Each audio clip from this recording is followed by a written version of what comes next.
Hi, Maryellen. Hi, Nicole. How are you? Thanks for joining me. I'm really happy to be here Uh, virtually together. Virtually together. I've really been looking forward to our conversation, our time together. So Yeah, appreciate right. it. Let's just start with a little introduction here. I'd like to introduce Maryellen. Maryellen is the founder of San Francisco Family Therapy. She holds a Master's of Arts degree in counseling psychology, a Bachelor of Arts in human communication, and is licensed as a marriage and family therapist in California.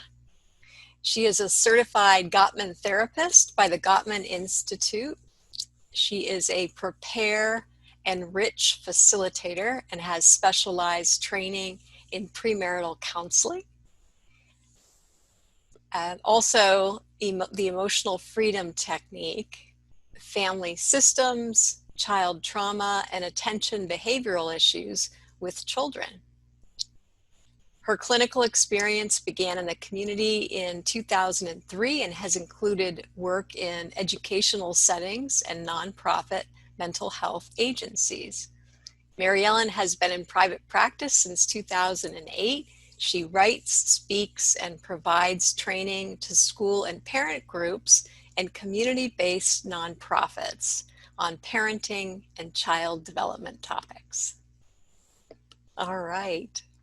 Well, Maryellen, I'd asked you to join us today, and am delighted that you were able to make some time to have a conversation. And really, I'm hoping that you'll just share your thoughts and your input around, specifically right now during the time of COVID.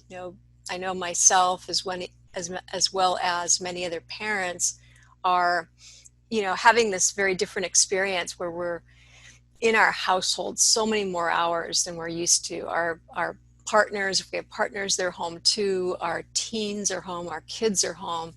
And specifically, this series is around teens.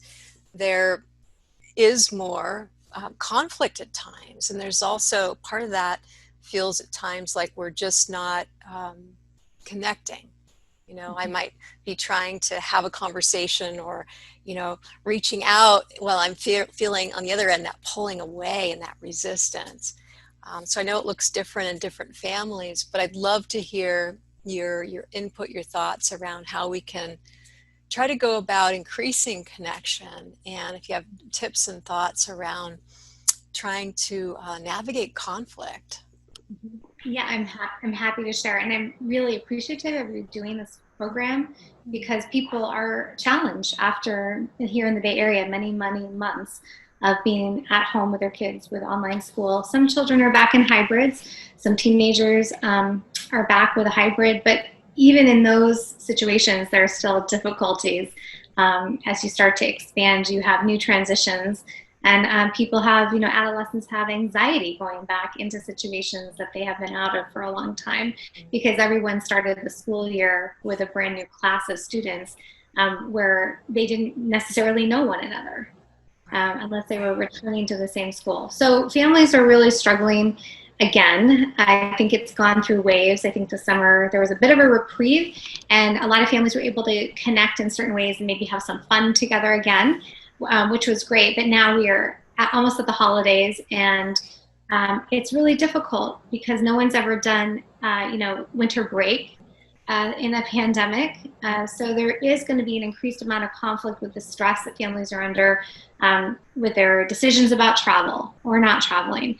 The decisions that have been made about whether or not they stay going out to see friends or not through the winter break as we're coming into the surge. So a lot of times parents are a little conflicted, I think, themselves and confused because the way maybe they're teenagers, they used to engage around, setting limits. Now their teenagers are talking back to them in an adult-like way. So before they had adolescents who were sort of accepting, like, or grunting, and maybe like, I don't really want to do that, but you're my mom and dad, or you're my grown-up taking care of me, I have to. And now they have teenagers in their house who can actually articulate very clearly and justify the reasons why they think it's fine to go out with their friends and they think it's fine Yeah. to go to the beach or the park. And parents are often very conflicted themselves about, am I authoritarian in these moments? Do I lay down the law? Do I guilt them into doing something? And so then you've got these patterns where, families that I'm working with are often finding themselves, where they kind of have that motivation curve throughout the day where like the morning seems to start off a little rough and then everyone's into their online work and it seems to like calm down. And then by the time everyone gets off, you get the surge of, coming together and working through things again. So with conflict, I think parents need to take a step back and take an inventory. One thing to think about is, when does the conflict happen? Okay, so thinking about like the time of day it happens. Then thinking about, what is the conflict like when it happens? Is this irritation, or is this yelling? Is this withdrawal? The teenager ends up slamming a door and, being in their room for another 6 hours and refuses to come out for dinner. What is the conflict looking like? Are the parents themselves erupting into rage more quickly? Right? Because I think most parents will remember, if they think back when their teenagers were toddlers, they often felt like they were, on their knees, not knowing how to deal with a temper tantrum with a toddler. And it can feel the same as a teenager, and parents can feel like their feelings are hurt. Like they're just as mad. So once they take an inventory, like, when is it happening? What are the topics happening? One of my favorite phrases that I've used for a long time is respond to the issue, not to the dialogue. This is very hard for parents to not get into power struggles with teenagers. What are you talking about? That's not true. Yes, it really is true. Yes, go ahead. Keep coming. Yes, it's very difficult. And, when you're in a power struggle, the best thing you can do is just kind of take a step back and say, I resign from this conversation because I don't want to do it this way with you. And then to link to the teen and say, but I'm going to figure out a different way to do this with you. So let's take a break. And you want to de-escalate. Okay. So one of the first things parents have to really understand is that de-escalation will lead to better conflict management in the future. So if things are at a height right now, what I would say is just work on de-escalation. And that may mean not liking what's happening with your teenager, but really trying to look for the things that are going well. Okay, this any kid at any age, if you say to a parent, just take a step back for 2 weeks and just comment on all the things your kid is doing right. Yeah. It gets you into what we call a better emotional bank account, where you're filling up inside of like, wow, I really like this about my teen. I really appreciate this. And if you have nothing to appreciate, and by the way, I've seen these families where they feel emptied out, or they think I have nothing positive to say, then go find something that the teen is doing well in, whether it's a sports practice or it is school. Okay, some people do fine in school right now, or it is with their friends. Like you overhear how they're really helping their friends navigate their conflict and their family at home, and come up with those things to say, just, I admire the way that you talk to your friends. I admire the way you're checking in with everyone. I really see that you put effort into that sports practice today. I noticed when you did X, Y, and Z. That helps the parent get in the right mind frame to connect before they're correcting. So that's another tip, is to really connect before you correct. And then it really helps to demystify what happens in conflict. So you had mentioned I'm a certified Gottman therapist, and the Gottman Institute has studied relationships, coupled relationships, for over 40 years. But what they found applies to all relationships. People do 4 things in conflict. And you can get on YouTube and Google this, it's fine. The 4 things are criticism, which the Gottmans defined as a valid complaint with a blame. So the blame can be sarcasm, which we know teenagers love to use. Oh yeah. Sarcasm. My gym shorts aren't clean, and you never do what I ask you to do, as they're yelling at you, right? There's defensiveness. Okay, so maybe you as a parent will say, what are you talking about? I'm still doing your laundry. Right? So kind of incoming, I'm not going to take any responsibility for this. Then there is something called contempt, which a lot of parents see contempt as a micro expression on their kids' faces. And contempt is when there is a lack of appreciation. It's a stance of superiority. So I'm superior than you. I'm better than you. And then there's stonewalling, which is Stonewalling is often used in a way to say like, oh, I built a wall, you can't come in.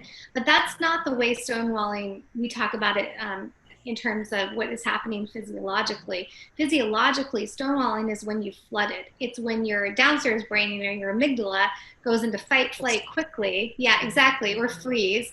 And you bail, right? So it's that blank look that a teenager will often get on their face, or a parent, where you can tell they've checked out, right? And you're still talking to them. Yes. And then eventually they retreat, and they may even like throw out one or two daggers verbally before they retreat. Or you may be doing that as a parent. You're thinking, listening to this, well, I definitely criticize, or well, I'm definitely defensive, and I definitely, there's been some name calling in our house, which happens, right? Mm-hmm, mm-hmm. And people definitely are withdrawing. They're feeling overwhelmed, or you're that parent. The moment you hear your kid's tone of voice, and you can just tell you found a way to like exit the house, for Yes. some reason, take the dog out for another walk, right? Or at least Because check you out are mentally, right? you literally feel overwhelmed that Mm-hmm. quickly. So the good news is that there are antidotes to all of these things. Mm-hmm. But again, if you're not in a place to combat contempt, which is this lack of appreciation for each other in the household, this sense of I don't even respect my teenager. Why don't you respect your teenager? Because you sound very superior to them right now. So if you're Mm-hmm. in this mode, you have to switch out of this mode, and you will not move through conflict and problem solving if you do not address specifically contempt, and then making people feel safe to work problems out. So you don't want your teenager flooded all the time, and you don't want to be flooded all the time where it ends up in screaming matches, or people leaving the room, or people just stop talking to each other. Indeed. Um, and then I would say that lower level of the criticism and defensiveness, it's really like, well, what's really going on? And then, a lot of therapists would say, myself included, uh, you start to feel like this person's not with me. This attachment feels really strained. And at the heart of it, we want to get down to where families feel like, I'm here for you, I'm with you, right? And Yes. then we can work out problems together. So the tactile, the kind of functional behaviors that you have to do, or you have to recognize what behaviors you're doing, criticism, defensiveness, contempt, Mm-hmm. stonewalling, and then you need to start working on the antidotes. So I'll give you Okay. the antidotes. Are you ready for those? I'm so ready. Okay. All right. And they really this should really be taught in every school all of the time. It would just make all of our relationships better. So I hope when parents see this, they feel empowered to say, oh, I didn't even know that there are antidotes. So we're all waiting for a vaccine, but here's your vaccine for problem We'll solving. take them. All right. So the antidote to criticism is to use what we call a softened startup, meaning you separate the valid complaint from the blame, and you really describe the feeling and what is going on, almost if you were broadcasting a sports game. So you might say something like, maybe a parent might say to their teenager, I feel frustrated when the trash isn't being taken out. Okay, so you're not directing it at them saying you're a terrible person, you have character So flaws. lazy. Yeah, Mm-hmm. you're so lazy, right? No, it's I feel frustrated when the trash isn't taken out, or I feel upset when I see a dent in the car. Okay. I'm really worried when I don't hear from you, when you're not back when you say you're going to be back, right? Okay. And then for defensiveness, the antidote is to take a piece of responsibility. So it's potential. There's a reason why a teenager forgot to take the trash out. That's valid, but there's also just I forgot. And so for a teenager to be able to say, "Yeah, I forgot. I'll do it now." That would be huge. That would be a game shifter. But the Sure. teenager has to feel like the parent's going to hold that, and then not come back with another slap down of, well, you never remember anything. So you have to make space for these antidotes to take effect, right? Okay. So in teaching kids, it might not be all your fault. The teenager might say, well, I forgot to do it, and I got an extra assignment that I started working on. There may be a legitimate reason, but you also want to acknowledge that somebody's valid complaint is legitimate as well. Okay. All right. So Great. now contempt, the antidote to contempt, I would say it's definitely more of a long-term game, but in the short, I'll give you the short term and the short game and the long game. But the short term, it is to really have a boundary where you're not putting yourself in a place of superiority, meaning you're not name calling. You're not basically telling someone they're worthless, right? I Mm-hmm. mean, really, no one's worthless because they forget to take the trash Mm-hmm. out, right? Right. You don't want to shame them. And so the long-term game around that is what we call the emotional bank account. And this came out of the Gottman's research as well, that this emotional bank account, think of it just like your everyday checking savings account that Mm-hmm. everybody has. And when you have good positive interactions, you make deposits. Okay, so maybe your teen got up and made you pancakes. Maybe they made the whole Mm-hmm. family pancakes. That's a big deposit. Maybe you all went for a bike ride together on a Sunday. Maybe your teen helped you fold the laundry. Maybe they helped, a younger sibling, with something. Maybe so, and then the parents Yes. are doing things. So when everyone's putting into the positives, it could be something really even smaller than that. We talk a lot about small things often, which is it could be the teenager came up and gave you a hug, Mm. or you went over and said, "Thanks so much for doing that." It's just very simple things. They closed their door on the way out. They gave you that knowing look of, I know you don't think I'm going to close the door, but I'm going to close it. Right. Tiny little deposit. Yeah. And so when you come to that place of conflict, you're going to stop going into a place of contempt because you have a culture of appreciation in your family for everyone. Like, Oh, I why would love that. why would you cross that line with someone that you love, right? And the truth is, family life is super messy. And for some reason, we all cross lines with people that we love more than we would strangers on the street, Mm. Mm. right? Oh, I And love this idea. Mm-hmm. yeah, so it's about building a habit in the family. And they talk about on a normal basis, you need a 5-to-1 ratio, five deposits in this emotional bank account that are positive compared to one withdrawal. Okay. That's without conflict. In conflict, it's like 20-to-1. So you want Mm-hmm. to save up for that, you have this saying of like save up for a rainy day when you have a little bit of a mismatched day or week with your kid, but you've got a lot of positives going on. So it acts as a buffer that you get through those hard times together. Got So if it. you feel like you're starting at a deficit, and a lot of families feel deficited where they've balanced out or they're in a negative, it really just starts with bringing everyone together and naming it. And any parent can do this and say, I don't feel good about the way it's been going. I'm sure you don't feel good about it. I really want to talk to you about how we can make it better. And you just start with acknowledging, there's no Okay. place to go but up from Where here. you are. Where you are. Exactly, Okay. exactly. Yeah. All And then right. the last tip, the fourth antidote for stonewalling is to help each other self-soothe. So if you start to have that argument or the fight erupts and you watch each other and you see that your teen is about to check out, maybe you have a hand signal where you just say, let's take a timeout. And then you take 20 to 30 minutes for everyone's nervous system to calm down. And then the important thing is you come back together and you try again. Mm. And it's sort of like when you wrote out those tantrums when a kid was 3, Mm-hmm. where you would never try to like rationalize with your 2.5 to 3.5 year old on the ground when they're screaming and kicking, because Exactly. they're gone. Their downstairs brain is in charge. There's no executive function, what little there is at that age, Yeah. right? Um, but a teenager, it's the same way for an adult. Like if I'm really amped up and upset, I'm down in my downstairs brain, and I have to like link up to my upstairs brain when I'm calmer so I can Mm-hmm. empathize again, I can problem solve again. So it's really taking the time for people to let those chemicals move through their body, the cortisol, to come back. And if it erupts again, we take another time out. It's just like riding out a tantrum where you just keep coming back and saying, we'll try again. And maybe you say, let's just table this. Like, we love each other, we'll table this, let's come back tomorrow.